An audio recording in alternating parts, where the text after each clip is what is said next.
Hola, muy buenas tardes a todos y bienvenidos a un nuevo programa del canal de Vicente Fuentes y de la web ufopolis.com. Hoy vamos a viajar al país azteca, uno de mis preferidos del mundo, si no mi preferido al respecto de la cantidad de cultura que albergan sus ruinas y sus construcciones. Una fascinante civilización la que han ido allí, sin ninguna duda. Vamos a viajar en este videoprograma a las entrañas de México, al paralelo 27 latitud norte, en donde se expande un desierto conocido como la zona del silencio, un lugar único en donde sin explicación científica las ondas de radio se interrumpen, los relojes enloquecen y las brújulas se desorientan. ¿Por qué ocurriría algo así? Vamos a hablar de un páramo, un yermo de dimensiones colosales a 2000 metros sobre el nivel del mar que tiene una curiosa característica a nivel geográfico porque está situado en la misma latitud, siguiendo en línea recta las líneas del globo terráqueo que el Triángulo de las Bermudas, la cordillera del Himalaya y las pirámides de Egipto. Esto es sugerente, pero aún hay algo mucho más curioso en todo esto. En el centro de este lugar, un lugar sordo a nivel de comunicaciones, un extrañísimo obelisco férreo de 2,5 metros de altura se erige enigmático, señalando la confluencia del lugar con estas tres míticas regiones planetarias. ¿Significa algo que estos cuatro lugares pues estén en el mismo paralelo?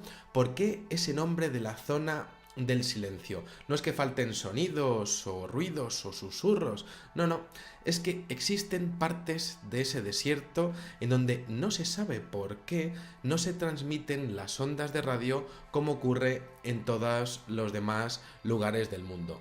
La zona del silencio ha sido visitada por muchos científicos de diversas disciplinas que han constatado esto y otro detalle muy interesante, una inusitada cantidad de caídas de meteoritos mucho mayor que en cualquier otra zona de la Tierra. ¿Acaso hay algo allí que atrae a los meteoritos? ¿Qué hay en la zona del silencio? Desde luego, pues pocos seres humanos y muy poquitas casas dispersadas en un radio de decenas de kilómetros, conformando una visión casi apocalíptica de este desierto. Desde hace muchos años son múltiples las versiones a favor o en contra de lo que ocurre en este lugar, pero los que allí habitan saben bien que hay algo que ocurre en el subsuelo porque en este curioso lugar del mundo se da una de las anomalías magnéticas más misteriosas de la Tierra. Sus piedras, sin contener hierro ni ningún otro material metálico, de carácter metálico, son sin embargo magnéticas y atraen a los imanes. ¿Cómo podría ser eso posible? ¿Hay algo quizá enterrado en este desierto que altere el magnetismo de la zona? Se cree que en la prehistoria, más bien que se cree que se ha comprobado, que en la prehistoria la zona del silencio formó parte de un inmenso lecho oceánico que esto explicaría, por supuesto, la presencia de abundantes sedimentos marinos y esqueletos de peces y rumiantes fosilizados. Pero a día de hoy no hay una explicación para tal anomalía magnética. ¿Dónde empezó todo? Las historias de esta zona ya vienen de antaño, pero podemos identificar las primeras menciones modernas a finales de la década de 1930 con el incidente del piloto Francisco Sarabia Tinoco, el más famoso pionero aviador de México, que hizo historia con su récord de velocidad volando entre la capital México DF y Nueva York en 1939. Un piloto homenajeado a lo largo de los años con estatuas, incluso con algún sello especial de misión que llevan su imagen, además de otras estatuas y monumentos varios. Un hombre bien conocido donde los haya en el ámbito de la aviación en México. Bien, pues en esa década de 1930, Sarabia volaba sobre la localidad de Durango, próxima al epicentro de esta zona del silencio, cuando entró en el espacio aéreo situado sobre el desierto de Chihuahua. De repente, hubo un silencio de radio y Sarabia alertó al control de tráfico aéreo diciendo que vaya que ahí había algo que no iba bien. El piloto comenzó a ver que su avión comenzó a fallar de forma repentina. La brújula, el sistema eléctrico, todo se había vuelto loco. La situación llegó hasta tal punto que este avezado piloto, conocido por la gran fiabilidad de sus aviones, tuvo que realizar un aterrizaje de emergencia espectacular en la zona del silencio. Sarabia felizmente sobrevivió, pero ni él ni los ingenieros pudieron encontrar explicación a lo que había sucedido. Había entrado en ese espacio en donde las piedras son diferentes, los relojes no marchan como deberían, de hecho en muchas partes se para y el norte y el sur se confunden en una anomalía aparentemente espaciotemporal. Y hay más reportes. Uno de los de mayor entidad científica es el del destacado ingeniero químico y buscador de yacimientos de petróleo de Pemex, Augusto de la Peña Pérez, quien también aseguró haber descubierto algo fuera de lo corriente allí, un lugar lleno de magnetismo que no se correspondía con la geología de la zona. ¿Qué hay allí? Estamos hablando de un mineral que es capaz de magnetizar a los demás minerales de su alrededor. A día de hoy sería el primer caso en una zona tan amplia, por supuesto. Quizá un vórtice espaciotemporal creado, como hemos visto en algunas ocasiones en este canal, por una onda gravitacional que ha encontrado una variación en la gravedad terrestre. No son pocos los que afirman que allá abajo, en el subsuelo, se darían las condiciones para que existiese un objeto volador no identificado enterrado bajo las arenas de la zona del silencio en un accidente ocurrido quizá hace cientos de miles de años. Quizá sea mucho elucubrar, por supuesto, pero sea lo que haya allí, desde luego sería algo que podría interesar aparte del fenómeno ovni tal y como lo conocemos en la actualidad. Claro, estamos hablando de que quizá pues un interés en lo que sería la recuperación de los restos de un UFO crash o quizá esa anomalía espaciotemporal que podría estar incluso desplazándose por la zona. Vamos a ver un incidente ocurrido allí que podría tener relación con ambas hipótesis. Cogemos nuestra máquina del tiempo preferida y nos vamos al 13 de octubre de 1975 y aquí tenemos a Ernesto y a Josefina Díaz, una pareja de empresarios conduciendo en la zona del silencio en su nueva camioneta de marca Ford, que van allí pues para recoger rocas y fósiles poco comunes, de esos que se podían encontrar en gran abundancia allí. Pues aquí tenemos a esta pareja de emprendedores, un matrimonio, van parando con el coche, estudiando y recogiendo piedras, y a medida que se van ocupando de su actividad se dan cuenta de que allí en la lejanía parece que se está acercando una gigantesca tormenta del desierto y además viene a toda velocidad hacia ellos.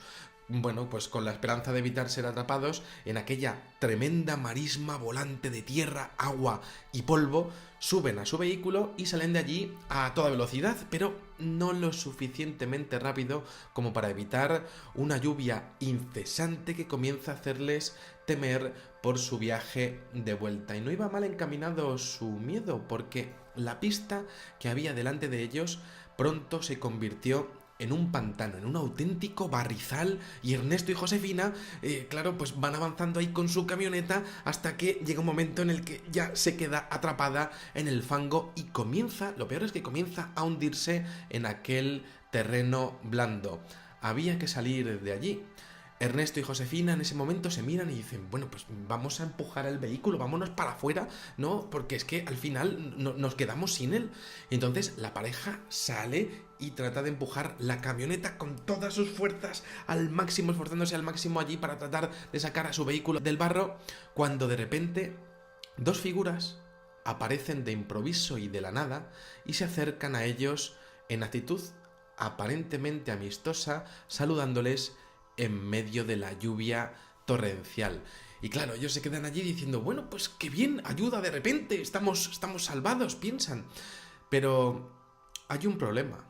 Conforme se van acercando, van viendo que son dos seres altísimos, ataviados en una especie de trajes amarillos luminosos con unos cascos del mismo color. Son extremadamente altos y no pueden ver bien sus facciones, pero vaya, parece que les quieren ayudar por los gestos que hacen y les dicen, bueno, ellos les hablan, no parece que haya mucha comunicación, pero está claro que estos seres les están haciendo señas para que se monten en el coche mientras que ellos empujan. Y entonces Ernesto y Josefina se miran y bueno, no tienen nada que perder, toda ayuda es buena, aunque desde luego esos seres no son para nada normales.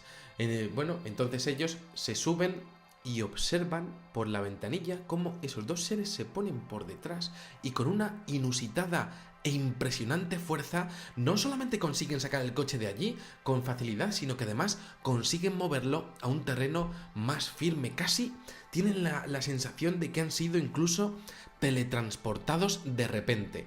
Cuando el marido se baja de la camioneta para dar las gracias a estos dos seres, a estos dos hombres tan altísimos, tan delgados, se dio cuenta de que se habían ido. Pero había otro problema, no había huellas o cualquier característica superficial que pudiese haber ocultado su salida. Nunca jamás nadie volvió a ver a estos extrañísimos seres tan altos allí en la zona del silencio. ¿Sería esto la prueba de que eso que pueda existir en el subsuelo de ese desierto atrae la atención del fenómeno ovni y de los extraños humanoides que parecen acompañar a los avistamientos de lo que serían pues naves aterrizadas o incidentes de aterrizaje? Quizá hablamos de una anomalía espaciotemporal con dos seres del futuro. ¿Quiénes eran esos dos humanoides y por qué ayudaron a dos seres humanos en apuros? Esto sí que está claro que, bueno, pues uno de los pocos casos en donde tenemos una interacción positiva con unos posibles seres ajenos a la Tierra. Esto ocurrió cuando la zona ya era conocida por un extraño incidente de un misil de prueba norteamericano que se estrelló en la zona con un misterioso cambio de rumbo. Y es que se sabe que el día 2 de julio de 1970, desde la base militar de Green River, se disparó un misil de prueba Athena hacia el sur con la intención de que impactase cerca de la base militar de White Sands en Nuevo México. Tal vez alguien en la base de Green River la lió, cometió un error y bueno, pues o tal vez el equipo estaba defectuoso, estaba errónea su programación, pero en cualquier caso el misil no aterrizó en White Sands, ni siquiera cerca de la frontera entre Estados Unidos y México. En lugar de aquello, siguió 600 kilómetros en dirección sur y cayó del cielo en la esquina sureste de Chihuahua, allí en esta zona sorda. Y de acuerdo con la versión que dieron algunos lugareños, algunas personas que habrían estado a cargo de la protección del pequeño campamento realizado por los norteamericanos en terreno mexicano para retirar los restos del misil, pues resulta que los americanos habrían comenzado a declarar la existencia de anomalías tras el fenómeno, principalmente interferencias en las emisiones de radio. Tras una breve investigación se determinó además que el misil, ya para colmo, portaba pequeñas cantidades de cobalto 57, un elemento radiactivo, y a partir de ese momento, claro, los periódicos de México pues poco menos que se volvieron tarumba, se volvieron locos con esta circunstancia y de repente la zona del silencio se llenó de periodistas y curiosos con ganas de saber más sobre este misterio. Y a principios de 1970 uno de los que se acercó fue el periodista y educador mexicano Santiago García, residente de la localidad de Torreón, en el estado de Coahuila, quien decidió visitar ese extraño lugar que le quedaba pues cerquilla de su casa, unas 60 millas, y dijo, pues bueno, yo me acerco para allá dispuesto a compilar todo tipo de incidentes que haya ocurrido allí. Y resulta que el bueno de Santiago García descubrió cosas sorprendentes, porque en su investigación mencionó que un alto funcionario de la NASA que se presentó allí, un hombre llamado el doctor Richard W. Downs, había estado por la zona y habría incluso marcado un lugar del mapa de la zona del silencio con una X exponiendo algo asombroso. que el propio movimiento de rotación de la Tierra había producido allí y solo allí en todo el mundo un extraño vórtice que impedía la libre transmisión de las ondas hertzianas. Esta versión corroboraría la hipótesis que barajamos sobre las ondas gravitacionales y las alteraciones magnéticas que se dan en algunos puntos de la Tierra. Claro, en algunos puntos que pueden tener algo enterrado en el subsuelo, pero no era solamente eso, porque según este funcionario de la NASA, esa X marcada en el mapa de la zona del silencio atraía además partículas metálicas de origen extraterrestre, como así atestiguan las constantes caídas de pequeñas bolas metálicas en esta zona de origen desconocido. Además de los humanoides del anterior caso y de las pequeñas bolas, los objetos voladores no identificados también han sentido una atracción inexplicable por la zona del silencio. Algunos de los primeros informes de ovnis allí tienen su origen incluso durante la Revolución Mexicana, en el periodo 1910 hasta 1921, es decir, estamos hablando de algo con enjundia, que no se corresponde solo con casos aislados, algo que tiene su historia. Uno de los primeros sucesos proviene del testimonio de un buen campesino llamado Matías López, de 79 años, quien dijo haber visto bolas de fuego en el cielo de la localidad de San Pedro, en Coahuila, cuando tenía solamente 15 años de edad. Los lugareños de la zona llamaban a esas bolas luminosas, que parece que aparecían con frecuencia, los llamaban los fuegos del fin del mundo, los cuales, y según algunas creencias míticas del lugar, consumirían por completo nuestro planeta en un momento dado de nuestra historia, tal y como ocurre con las leyendas de las tribus Hopi al norte, un poquito más al norte, en los Estados Unidos. En cuanto al tamaño de los objetos, el señor López indicó un tamaño aparente de unos 12 metros, como aparece además en algunos avistamientos modernos de ovnis, un color rojo para esas bolas de fuego, así las llamaban ellos, y un cambio de ese color rojo a amarillo, emitiendo en su movimiento errante, autónomo e imposible, chorros de chispas por todas partes, algo que podría ser muy similar al fenómeno de los ebanis, que también es observado en México desde hace muchos años. Decía aquel hombre que se movían arriba y abajo, alzándose y cayendo, y además provocando un montón de ruido, finos silbidos y luego estruendosos ruidos como los de los rayos. Esto, por supuesto, se aleja de la hipótesis de que pudiesen ser meteoritos al uso, con lo que podemos indicar que al parecer algo hay en la zona del silencio que atrae al fenómeno ovni.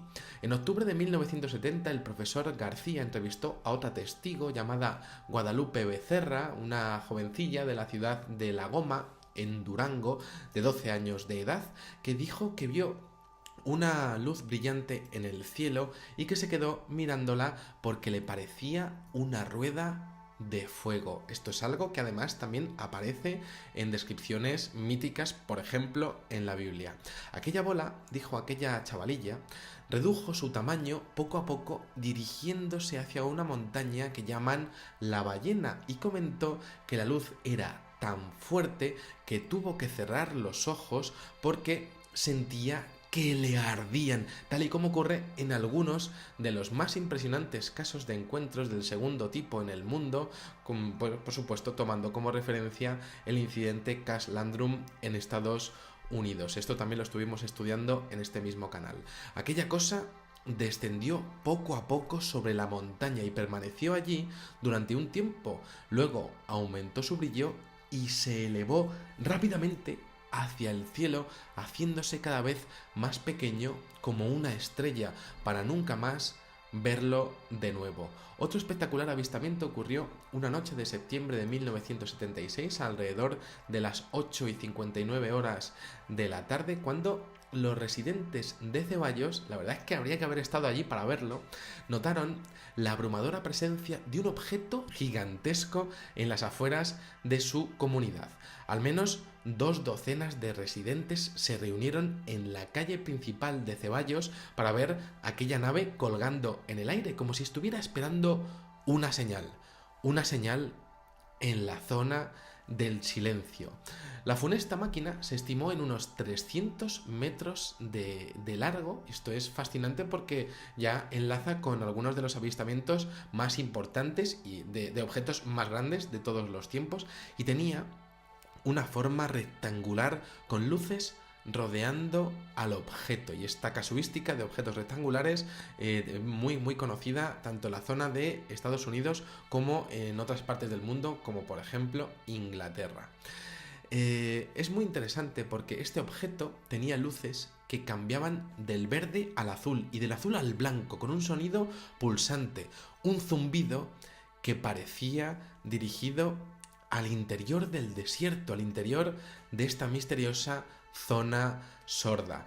La situación se agravó cuando de repente todos los perros de la localidad de Ceballos se pusieron a aullar y a ladrar al unísono de repente. Y claro, se montó un caos espectacular.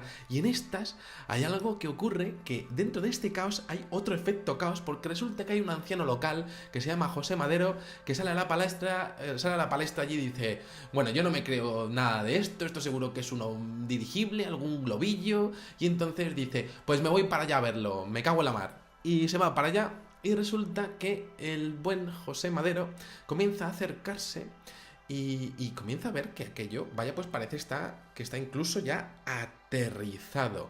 Y al llegar se queda boquiabierto.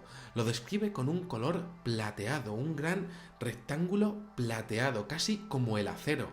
Con el tiempo, el objeto comenzó a elevarse en el aire y claro, pues aquel anciano se quedó allí diciendo: pues yo venía a ver un globo y me estoy encontrando con esto que es increíble. Y claro, pues observó cómo aquello se levantaba y se dirigió hacia la zona del silencio. Existe otro caso curiosísimo que me encanta, que son 2 rancheros que por las mismas fechas se dirigían a la casa de unos amigos en este misterioso lugar, en una de esas poquitas casas que existen en las proximidades, cuando de repente fueron testigos de la aparición, ellos lo dijeron así, como una luz que brillaba y flotaba en el cielo nocturno, en el cielo oscuro.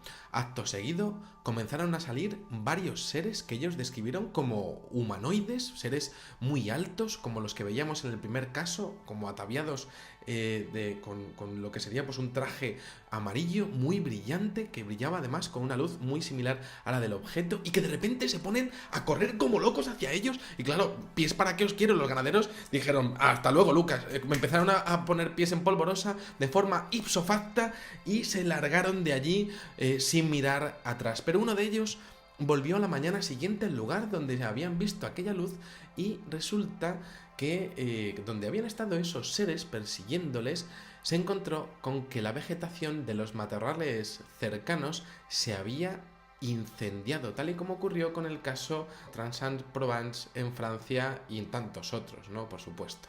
Decenas de informes similares, contados por testigos fiables, surgen cada año en la zona del silencio, pero nadie quiere dar sus datos por miedo al qué dirán. Claro, algo normal en este mundo en el que vivimos, en donde la imagen lo es todo. Y mucha gente pues se puede meter contigo si dices lo que has visto. Eso sí, las personas que cruzan la zona regularmente reportan haber visto luces extrañas, como bolas de fuego, y esto ya lo hemos visto, por ejemplo, las luces de Marfa en Estados Unidos y en más lugares del mundo. Bolas de fuego que maniobran de forma autónoma en la noche, cambiando de colores y como colgando inmóviles en el cielo y luego despegando a gran velocidad. Y es que me encanta ese verbo colgar para exponer el movimiento de estos objetos. Yo creo que es una palabra que pueden llegar a utilizar algunas personas de México, y a mí es que me encanta porque están como colgadas, como sostenidas en el cielo, ¿no? Con una fuerza imposible y completamente ingrávidas. Como último apunte, pronto surgió la versión de que justo al otro lado del mundo, en algún lugar del Tíbet, o Nepal, de esa zona del planeta, existía una zona con las mismas características, como si fuese un principio de acción-reacción. Lo que ocurría en México tenía una correspondencia con el otro lado del mundo. ¿Qué hay en la zona del silencio? ¿De dónde salen estas anomalías magnéticas? ¿Es algo que hay allí enterrado desde hace millones de años?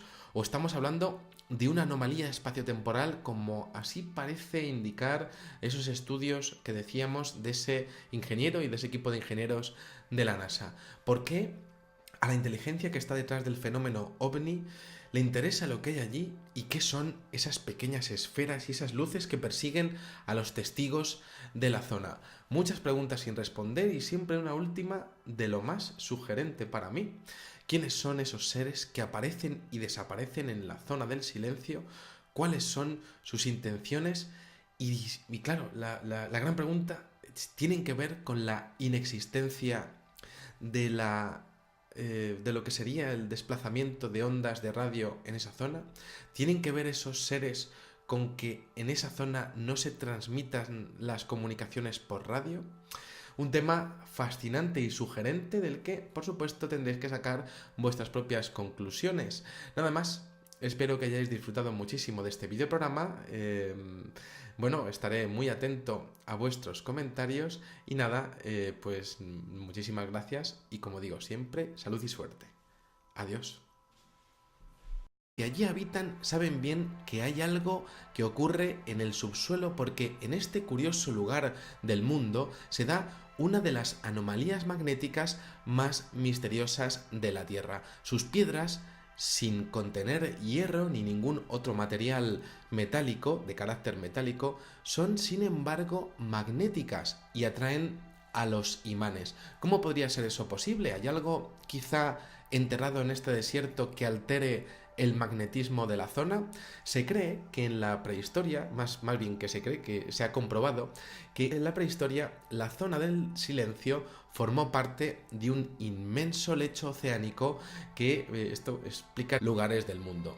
La zona del silencio ha sido visitada por muchos científicos de diversas disciplinas que han constatado esto y otro detalle muy interesante: una inusitada cantidad de caídas de meteoritos mucho mayor que en cualquier otra zona de la Tierra. ¿Acaso hay algo allí que atrae a los meteoritos? ¿Qué hay en la zona del silencio? Desde luego, pues pocos seres humanos y muy poquitas casas dispersadas en un radio de decenas de kilómetros, conformando una visión casi apocalíptica de este desierto.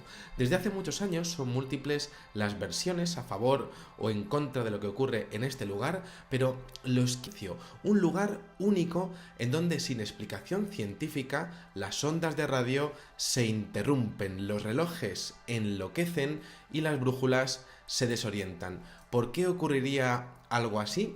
Vamos a hablar de un páramo, un yermo de dimensiones colosales a 2000 metros sobre el nivel del mar, que tiene una curiosa característica a nivel geográfico, porque está situado en la misma latitud, siguiendo en línea recta las líneas del globo terráqueo, que el Triángulo de las Bermudas, la cordillera del Himalaya y las pirámides de Egipto. Esto es sugerente, pero aún hay algo mucho más curioso en todo esto. En el centro de este lugar, un lugar sordo a nivel de comunicaciones, un extrañísimo obelisco férreo de 2,5 metros de altura se erige enigmático, señalando la confluencia del lugar con estas tres míticas regiones planetarias. ¿Significa algo que estos 4 lugares pues estén en el mismo paralelo?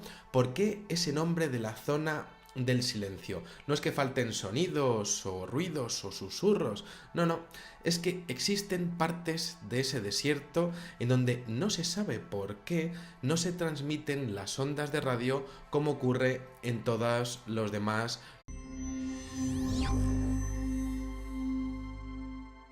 Hola, muy buenas tardes a todos y bienvenidos a un nuevo programa del canal de Vicente Fuentes y de la web ufopolis.com. Hoy Vamos a viajar al país azteca, uno de mis preferidos del mundo, si no mi preferido al respecto de la cantidad de cultura que albergan sus ruinas y sus construcciones. Una fascinante civilización la que anidó allí, sin ninguna duda. Vamos a viajar en este videoprograma a las entrañas de México, al paralelo 27 latitud norte, en donde se expande un desierto conocido como la zona del silencio.